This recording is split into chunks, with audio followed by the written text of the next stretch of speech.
It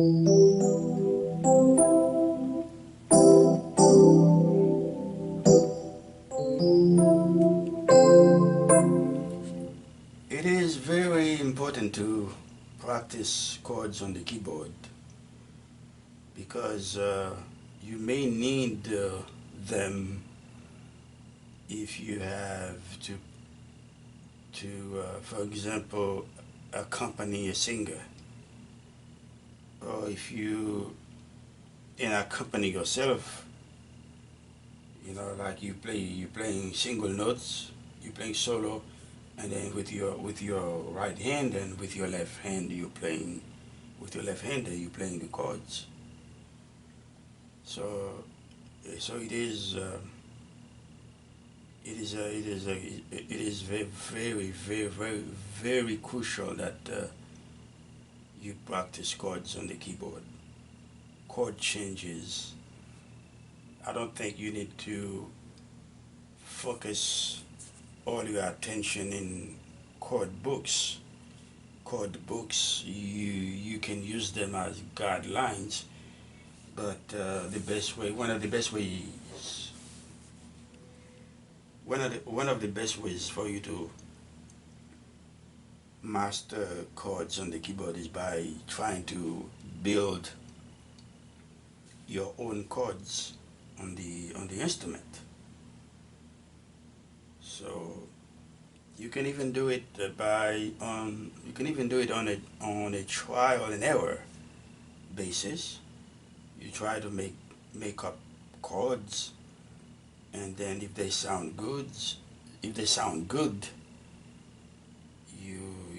okay, you keep them, and then you may have to you may have to break them down into the notes they contain so you can name them. So I'm going to practice. Oh, by the way, welcome to musical practice workshop. I'm going to practice.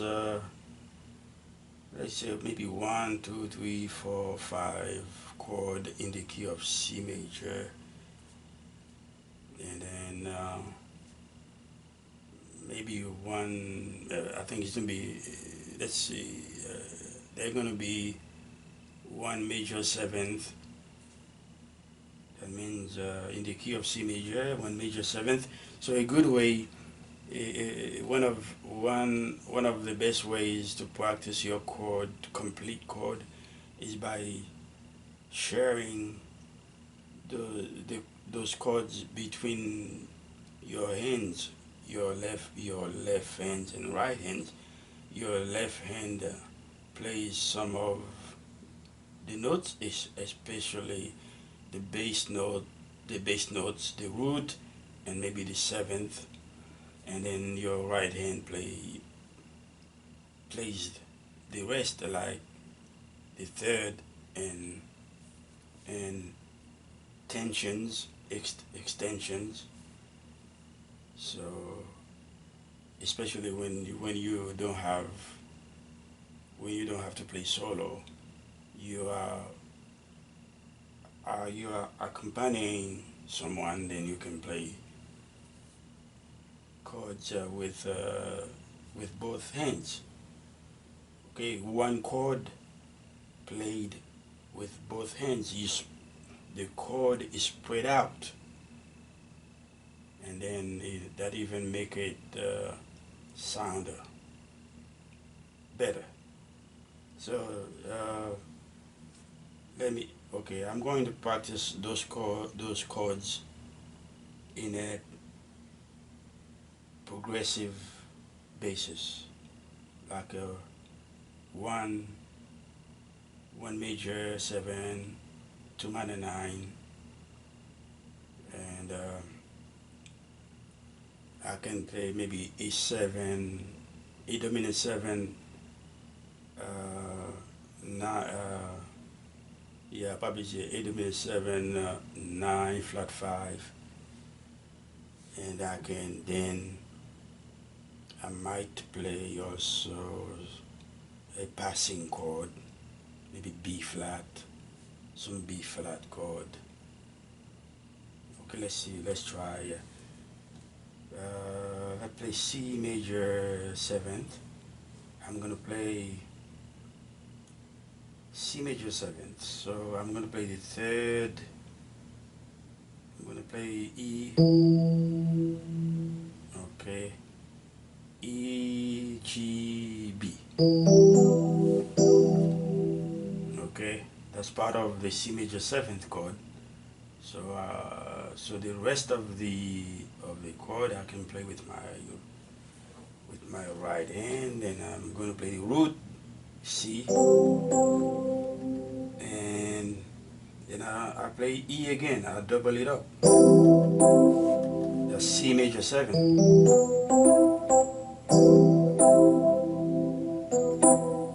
Okay. See, with both hands, I play one chord, C major seven, E G B, and C E. So I can, if I want to make it more interesting, I can play C major 9 right here.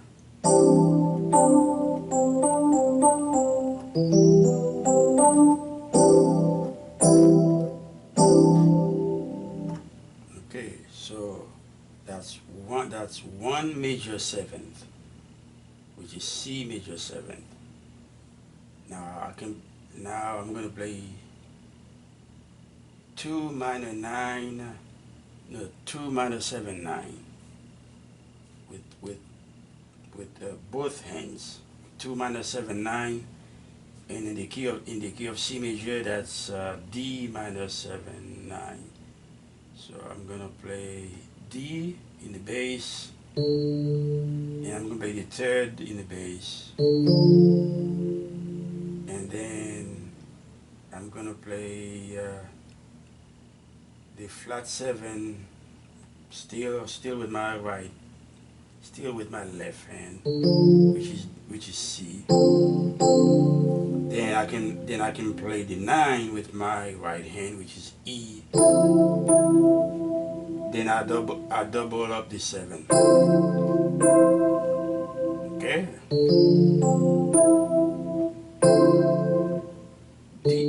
D F C E C. That's D minor 7 9.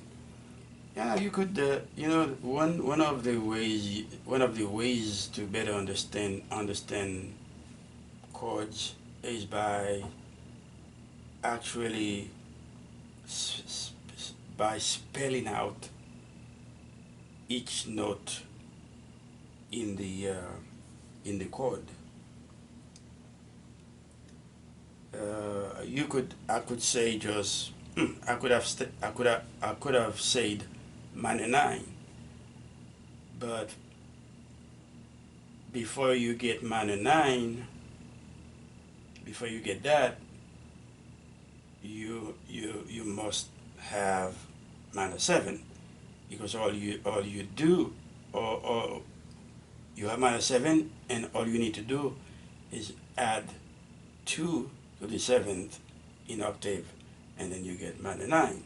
So when you play D minor 9, that means you already have minor 7. You just add 2 to it, and then you get minor 9. So that's why I'm saying D minor 7 9. But I could have said minor 9. Okay, so okay, that's it. D minor 9. I just played it. I got D minor 7 9. The root in the bass, third in the bass, and I got the flat 7, and I got the 9 with my right hand, and I'll double up the flat 7. Alright, so the third one I'm gonna play, right, it's like it's like a 2-5-1, but you don't have to play. You can. You don't have. You you can vary the progression 2-5-1, 6-2-5-1. You don't have you don't always have to play those progressions the way they are. You can change things around. So in this case, I play one, and I play two, but I'm not gonna play five. You know, just to make things a little bit different. I'm gonna play six dominant seven, not even six minor seven, just six dominant seven.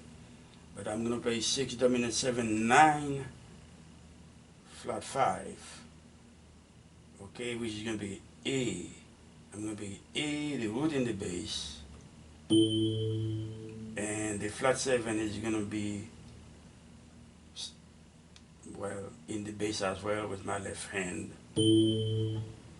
So A flat seven is gonna be G, and then that's A dominant seventh, and then and the third is gonna be C sharp. Okay, and I say flat five.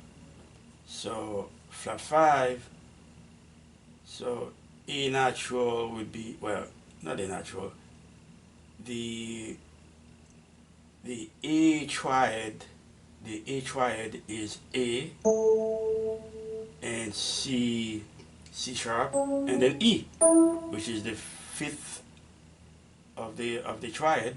But I said flat five, so we're gonna lower E half step to make it flat, to make it E flat, which is now sharp five. So A, and the root, that's the root, and then G, that's the flat seven, and then third is the C sharp, and then flat five is the is E flat, and then the nine is gonna be the nine is a whole step above A, which is B. So so here's the chord.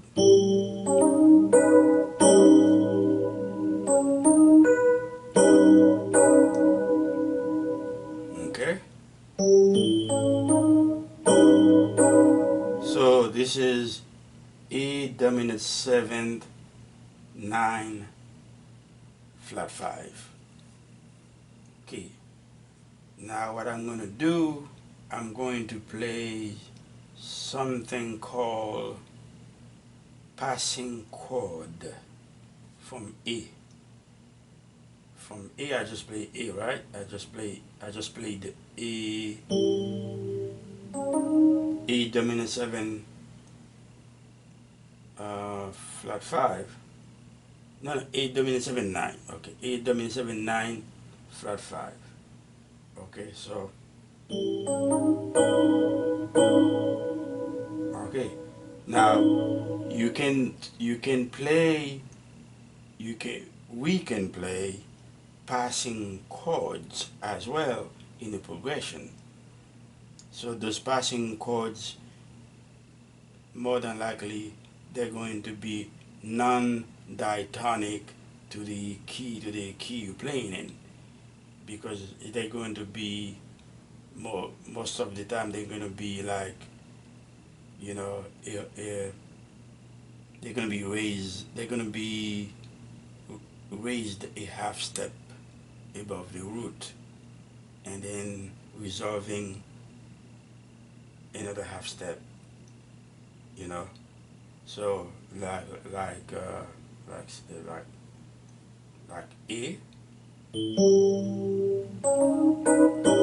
A dominant seven nine flat five, passing chord half step above A, which is B flat. Okay, there you go. B flat. Then I can play something like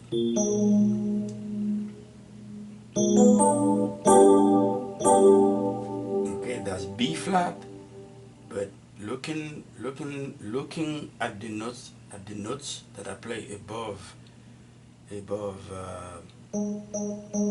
above A flat, which is the flat 7 of B flat. So I play,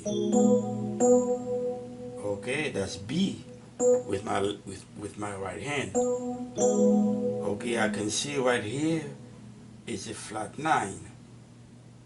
Okay, so far I got B dominant 7 flat 9. Okay, because above the 9 above B flat is C. So flat 9 then is half step below C, which is B. Okay, now the next note I'm playing now is D, which is the third of the B flat triad. Okay, so I got the third, then the last one is G. So G in the key of B flat is the sixth note, which is an octave. You add 7 to it in octave, make it 13. So actually I'm playing B flat dominant 7 flat 9 13.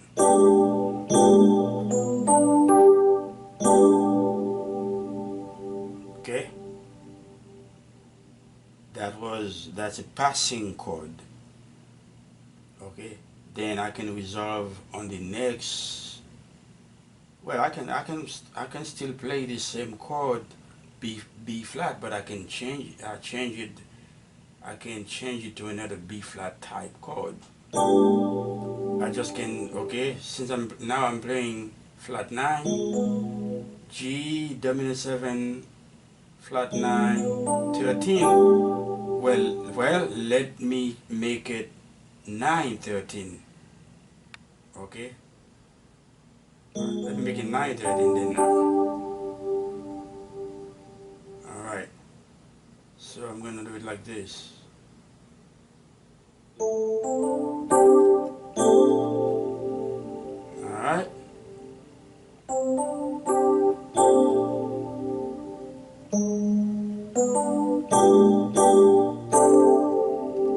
Sounds that is a very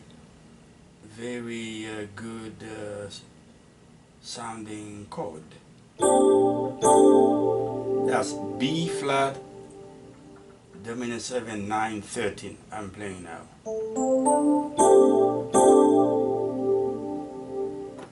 Okay, so we need to learn chords sometimes by trial and error.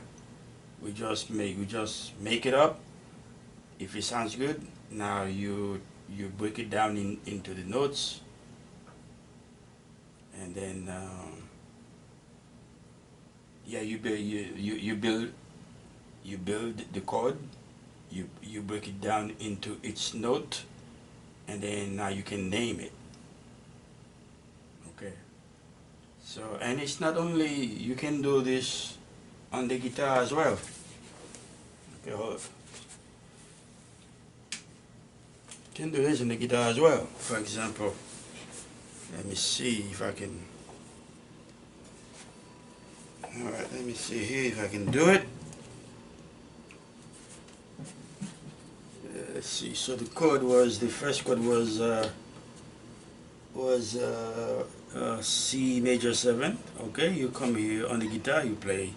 You see, you can do that. You can learn your chord. You can learn chords.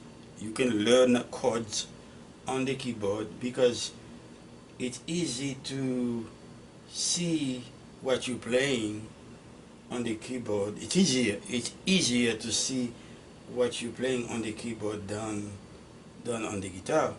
So you can learn you can learn chords on the guitar and then spell them, and break them down into the notes they contain, and then come on the guitar and try to play them. For example, the first chord we played was C major 7, right? So okay.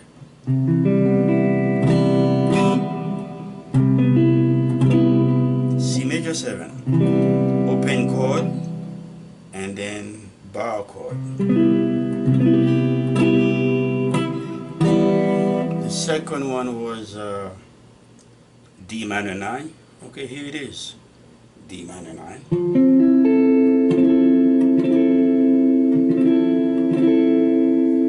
Okay.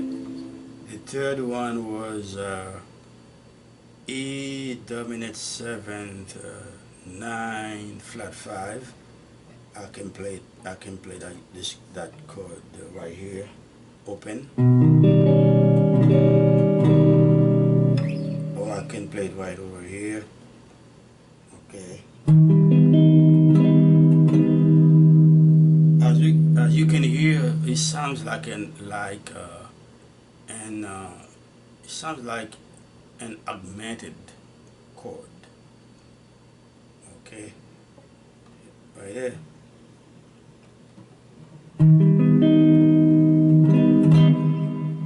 And down here as well. Okay. And the next chord that I played on the keyboard was B flat dominant 7 flat 9 13.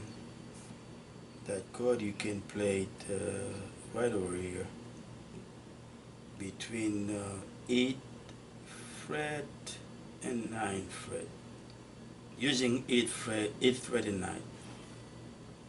No, using actually 6th fret and 7th fret. 6th fret and 7th fret.